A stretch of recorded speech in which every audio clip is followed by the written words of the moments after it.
At 54 years old, Mikhail Gorbachev became the youngest leader of the Soviet Union, and he was to be the last. Few would doubt that he changed the course of 20th century history, although he's revered and respected more in the West than in modern Russia.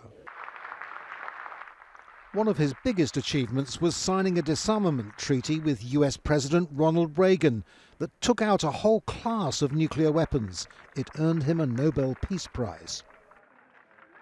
Joe Biden cited this achievement in his tribute, describing Gorbachev as a man of remarkable vision.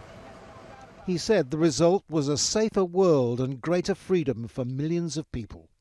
Antonio Guterres, the UN Secretary-General, said the world has lost a towering global leader, committed multilateralist and tireless advocate for peace.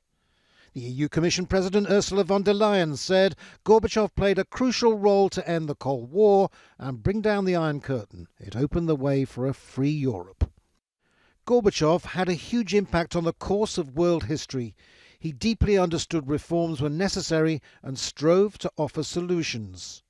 Many Russians see him as the man who stood by as the Soviet Union disintegrated. His legacy is that he allowed for the peaceful collapse of the Soviet Union. He did not use massive force to keep Eastern Europe in the empire, and for that he deserves credit.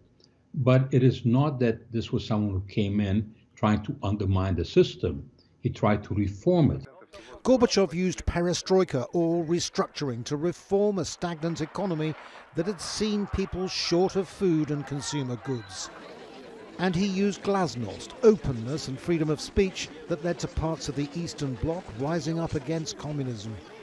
It was the beginning of the end of the Cold War. One state after the other broke away. Angela Merkel, former German Chancellor, spoke in her tribute of the fear in East Germany, with expectation the tanks would roll in, but quite the contrary. It wasn't long before the Berlin Wall came down. Yet now, 30 years on with Russia's invasion of Ukraine, comes the danger of further East-West conflict. Sondern auch Russland und der russische Präsident Putin. Russia and its president are digging new trenches in Europe and have started a horrible war in Ukraine. It's now we think of Mikhail Gorbachev and realise what he did for our country and all of Europe.